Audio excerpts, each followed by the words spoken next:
7वीं शताब्दी से भारत में इस्लाम आया है। अंग्रेज़ जब यहाँ आए, अंग्रेज़ों ने जब यहाँ अलग प्रकार से शोषण चालू किया किसानों पर, राजाओं पर, व्यापारियों पर, और उसके खिलाफ आपको याद होगा 1857 की क्रांति विद्रोह लड़ाई हुई। अंग्रेज़ों की सत्ता डगमगा गई तो उन्होंने क्या फैसला किया, यहाँ के लोगों को लड़ाओ और राज करो, फूट डालो और राज करो की नीति यहाँ से चालू होती है। तो ये कैसे किया जाए, तो इसके लिए उन्होंने इतिहास का इस्तेमाल सबसे पहले किया। अंग्रेज़ों ने एक और चालाकी की, राजाओं को आज के हिंदू मुसलमानों से जोड़ दिया। मुसलमान राजा यानी आज के मुसलमान, हिंदू राजा यानी आज के हिंदू, और इसी आधार पर जो नफ़रत पैदा की।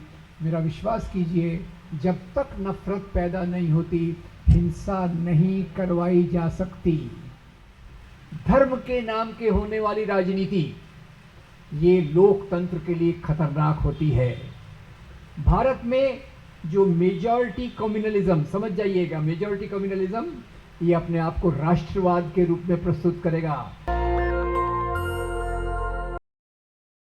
तो बहुत पुरानी है। 7वीं शताब्दी से भारत में इस्लाम आया है। अंग्रेज़ जब यहाँ आए, अंग्रेज़ों ने जब यहाँ अलग प्रकार से शोषण चालू किया किसानों पर, राजाओं पर, व्यापारियों पर, और उसके खिलाफ आपको याद होगा 1857 की क्रांति विद्रोह लड़ाई हुई। तो थोड़ा मेरे साथ साथ सोचिए, 1857 की लड़ाई क्रांति के लीडर का नाम क्या था? Anybody? Bahadur Shah Zafar, thank you very much. और उनके साथी कौन थे? तात्या साहब टोपे, नाना साहब पेशवा, झांसी की रानी। हिंदू मुसलमान मिलकर अंग्रेज़ों के खिलाफ लड़े। अंग्रेज़ों की सत्ता डगमगा गई तो उन्होंने क्या फैसला किया, यहाँ के लोगों को लड़ाओ और राज करो, फूट डालो और राज करो की नीति यहाँ से चालू होती है। तो ये कैसे किया जाए, तो इसके लिए उन्होंने इतिहास का इस्तेमाल सबसे पहले किया। और जो राजाओं का राज था, जिसमें हिंदू राजा के साथ मुसलमान राजा मिलता भी था, दोस्ती भी करता था, झगड़ा भी करता था। कोई राजाओं की लड़ाई धर्म के लिए नहीं होती थी, इस बात को भूल जाइए। इस बात को अंग्रेज इतिहासकारों ने राजा के धर्म के आधार पर निश्चित कर दी कि वो राजा ने ऐसा क्यों किया, क्योंकि वो हिंदू था, इसलिए राजा ने ऐसा क्यों किया, क्योंकि वो मुसलमान था। ये पूरा पूरा गलत है। एक ही उदाहरण मैं देना चाहूँगा एग्जाम्पल के लिए, वैसे तो बहुत कुछ इस पर कहा जा सकता है। आपको लड़ाई याद होगी, वो हल्दी घाटी की लड़ाई किसके बीच में हुई? अकबर और राणा प्रताप। क्या कहते हैं, हिंदू मुसलमान की लड़ाई। अकबर की फौज को देखिए तो अकबर उसमें है ही नहीं। अकबर के बदले सेना का नेतृत्व कौन कर रहा है? राजा मान सिंह। राणा प्रताप जी के पास आइए, राणा प्रताप जी के दो जनरल हैं सिपा सालार, एक का नाम है राम सिंह, दूसरे का नाम है हकीम खान सूर। मेरे सुर में सुर मिलाइए, दोनों तरफ हिंदू हैं, यस या नो? दोनों तरफ मुसलमान हैं। तो ये हिंदू मुसलमान की लड़ाई है, दो राजाओं की लड़ाई है। तो इन्होंने उसको हिंदू मुसलमान की लड़ाई के रूप में प्रस्तुत किया, और वहीं से अंग्रेज इतिहासकारों ने बात की। उस इतिहास को लेकर आगे सांप्रदायिक ताकतें चली। कौन सी सांप्रदायिक ताकतें थी जंगे आज़ादी में? एक तरफ मुस्लिम लीग, एक तरफ हिंदू महासभा आरएसएस। इन्होंने उस इतिहास को पकड़ लिया, अपने अपने राजा का गौरवान्वन किया और दूसरे राजा का खराब किया। एक बात मैं इस निश्चित रूप से आपको बता दूं, आज पाकिस्तान में हिंदुओं के खिलाफ बहुत नफरत है, नो इश्यू अबाउट दैट। और भारत में जो नफरत पैदा की गई मुसलमानों के खिलाफ, उसमें एक तो ये किताबें अंग्रेज़ों की, उनका मीडिया का मुझे पता नहीं, उस समय का मैंने रिसर्च नहीं किया, पर उससे ज़्यादा इसको जिसने पकड़ा, और ये संगठन का नाम आपको गेस करना है। ये संगठन को आज, जैसे भाषा जी ने कहा, 100 साल पूरे हो रहे हैं। उनकी शाखाएं थी, यस नो? शाखाओं में कौन सा कपड़े पहनते थे, पैंट या हाफ पैंट? चलिए आपने पहचान लिया। तो शाखाओं में क्या पढ़ाते थे? शाखाओं में पढ़ाते थे महान हिंदू राजा, उनको सफ़र करना पड़ा मुसलमान राजाओं से। वो देखिए ये मुसलमान राजा आया, लूट कर ले गया। एक ही जैसे उदाहरण हम जुबैर भाई ने दिया, उसी को मैं बता देता हूँ। महमूद गजनवी आया सोमनाथ का मंदिर तोड़ने। अब मैं इसी को सिर्फ रैशनली देखा, हिस्टोरियन के रूप में नहीं देखा। गजनर से वो आ रहा है सोमनाथ और क्या कहता है, मैं मुसलमान हूँ, मैं मूर्ति पूजा में नहीं मानता इसलिए सोमनाथ का मंदिर तोड़ रहा हूँ। मैंने डिटेल में स्टडी किया तो मैंने कहा अगर आज महमूद गजनवी होता अगर, तो मैं उससे पूछता भैया तेरे को मंदिर ही तोड़ना था तो सोमनाथ आने की क्या ज़रूरत थी, रास्ते में तो कई मंदिर हैं उनको तोड़ लेता। पर वो ये जवाब थोड़ी देता कि सोमनाथ के मंदिर में 151 करोड़ के बराबर की संपत्ति है। मेरे मुंह में पानी आ गया।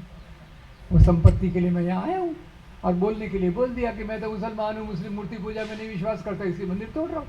ऐसे बहुत सारे उदाहरणों से इतिहास भरा पड़ा है। अभी अभी महाराष्ट्र में आपने देखा होगा इस्लामोफोबिया जो पहले 70% 80% था, अभी 90% हो गया। क्यों भाई? एक फिल्म आई छावा नाम की, छावा फिल्म में औरंगजेब, पूरी 126 मिनट की फिल्म है, वेरी अनएस्थेटिक। 126 मिनट की फिल्म में 40 मिनट यही बताया गया है कि औरंगजेब ने संभाजी महाराज का किस प्रकार से उस पर क्रूरता की। अब ये फिल्म जो बताती है इसको मैं कहता हूँ सेलेक्टिव हिस्टोरियोग्राफी। सेलेक्टिव यानी क्या? औरंगजेब के साथ मिलकर संभाजी ने 2 बार लड़ाई लड़ी थी, उसका उल्लेख नहीं है। संभाजी के पुत्र शाहू महाराज ये औरंगजेब की कब्र पर उनको आदर प्रकट करने गए थे और ये वही शाहू महाराज हैं जो औरंगजेब के कस्टडी में 19 साल तक रहे। बोलते हैं औरंगजेब ने तलवार की जोर पर इस्लाम फैलाया, अभी भी बोर्ड लगा हुआ है, इस्लाम फैलाया। पर मैं पूछता हूँ भैया औरंगजेब के दरबार में 33% ऑफिसर्स हिंदू थे, जय सिंह, जसवंत सिंह और दूसरे एक तीसरे और थे। अगर उसको हिंदू बनाना ही था तो पहले उनको क्यों नहीं हिंदू बनाया? क्यों पहले वो संभाजी महाराज को हिंदू बनाने की बात कर रहा है? ये सब जो चीज़ है ये इस्लामोफोबिया की जड़ में है। तो ये उन शाखाओं में प्रोपोगेट किया जाता है। हिंदू राजा कितना महान, कितना शक्तिशाली, मुसलमान राजा कितना क्रूर, उसमें बता देंगे संभाजी महाराज पे इस प्रकार से हुआ, शिवाजी महाराज पे उस प्रकार से हुआ। इसलिए मैंने बहुत सारी, खुद के बारे में कह रहा हूँ, इस पर मैंने बहुत सारे वीडियो बनाए हैं और सिद्ध ये करने की कोशिश की है राजा लोग धर्म के लिए राज्य नहीं करते थे, राजा लोग राज्य करते थे सत्ता और संपत्ति के लिए। हर एक राजा अपने राज्य का विस्तार करना चाहता था। आज सोच ऐसी हो गई है, वो राजा मेरे धर्म का है, हिंदू है, तो मैं कहूँगा वेरी गुड, कितना बहादुर राजा है। अगर वो राजा मुसलमान अपने राज्य का विस्तार कर रहा है, अरे वो कितना आक्रामक है, कितना खराब है। ये सांप्रदायिक सोच को लगातार पीढ़ी दर पीढ़ी शाखाओं के माध्यम से, प्रचारकों के माध्यम से, स्वयंसेवकों के माध्यम से इसको सस्टेन किया गया। और यहाँ से अंग्रेज़ों ने एक और चालाकी की, राजाओं को आज के हिंदू मुसलमानों से जोड़ दिया। मुसलमान राजा यानी आज के मुसलमान, हिंदू राजा यानी आज के हिंदू। और इसी आधार पर जो नफ़रत पैदा की, मेरा विश्वास कीजिए जब तक नफ़रत पैदा नहीं होती हिंसा नहीं करवाई जा सकती। सवाल का जवाब दे सकते तो मुझे खुशी होगी। हिंसा होती है या करवाई जाती है? कौन हिंसा करवाएगा? जिसको उससे फ़ायदा होगा। 1990 से हिंसा का एक बहुत खतरनाक दौर चालू हुआ है और उसी के साथ एक पार्टी की पावर पहले से बढ़ गई है। उसका ज़रा ख्याल कीजिए। तो इसका सीक्वेंस क्या है? पहले गलत प्रचार करो, भ्रष्ट प्रचार करो, वन साइडेड प्रचार करो, फिर उसको चुन के आगे ले जाओ, नफ़रत फैलाओ, और फिर कोई दंगा करवाने वाला आता है तो माइनॉरिटी कम्युनिटी को घेरो, उनको मजबूर करो और दंगे करवाओ। और यहाँ मैं खुद की बात नहीं कह रहा, मैं आपको येल यूनिवर्सिटी का एक रिसर्च बता दूंगा। येल यूनिवर्सिटी, मेरी अभी स्टाइल यही है, मैं पूछ के आगे चलता हूँ क्योंकि मेमोरी भी मेरी ख़राब है। येल यूनिवर्सिटी का नाम आपने सुना है क्या? अच्छा, वेरी गुड। मैंने नहीं सुना था। मैंने कब सुना? वो अपनी जो वो पहले एक MHRD मिनिस्टर थी ना, सास भी कभी बहू वाली।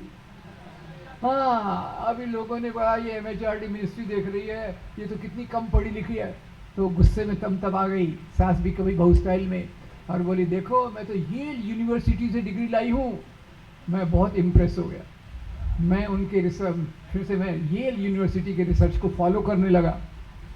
और येल यूनिवर्सिटी का रिसर्च हमको बताता है कि जहाँ भी सांप्रदायिक दंगे करवाए जाते हैं वहाँ एक पार्टी पहले से ज़्यादा पावरफुल हो जाती है।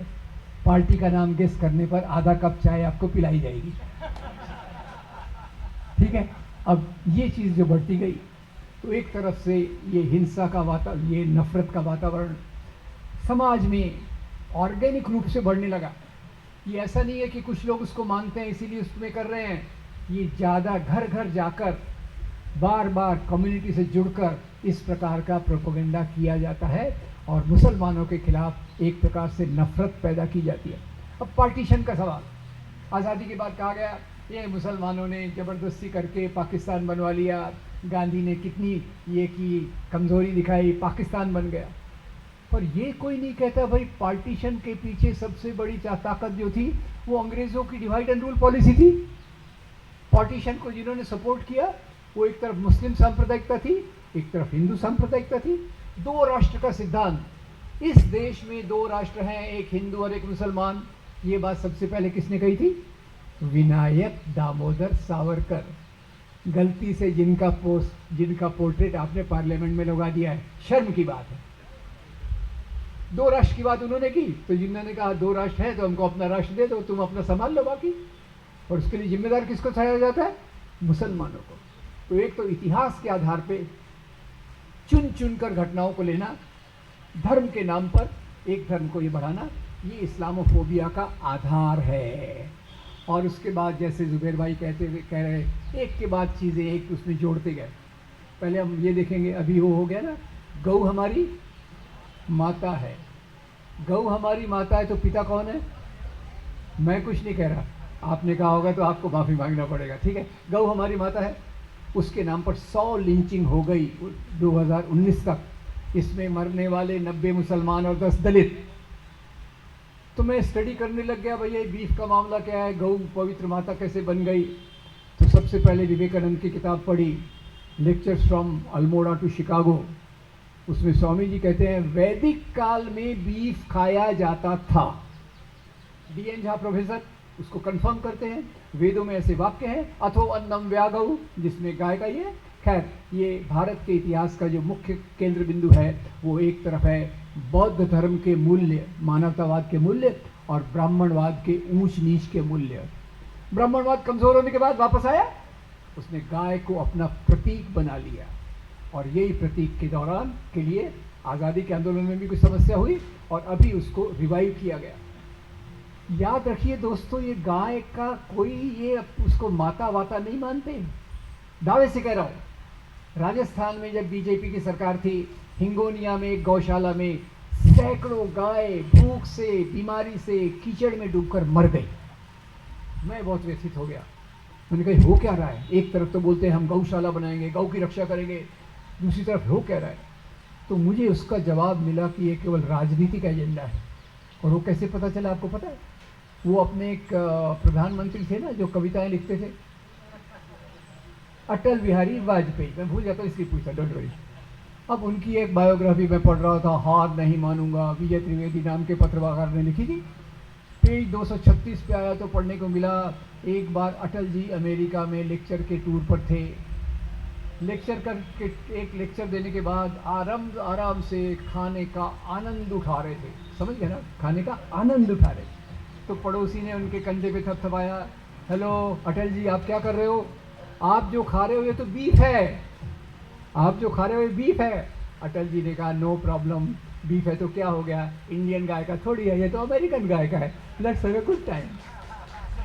अब ये गाय का मामला आया, फिर कितने मामले आए, जैसे जुबैर भाई ने बहुत सारांश में कहा, इसमें डिटेल में भी बात की जा सकती है कि अभी जो fall in the rate of fertility of Muslims is higher than fall in the rate of Hindus. और आज ये 2.3 या 2.4% के आसपास, 2.4 चाइल्ड पर मदर है।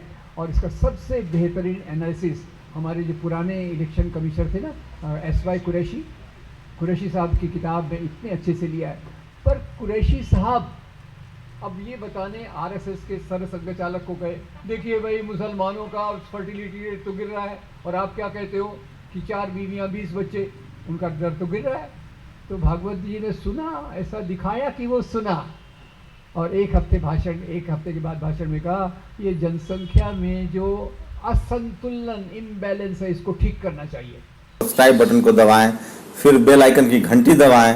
नेशनल दस्तक को बचाने के लिए बहुत जरूरी है कि हर खबर को शेयर करें, लाइक करें, कमेंट जरूर करें।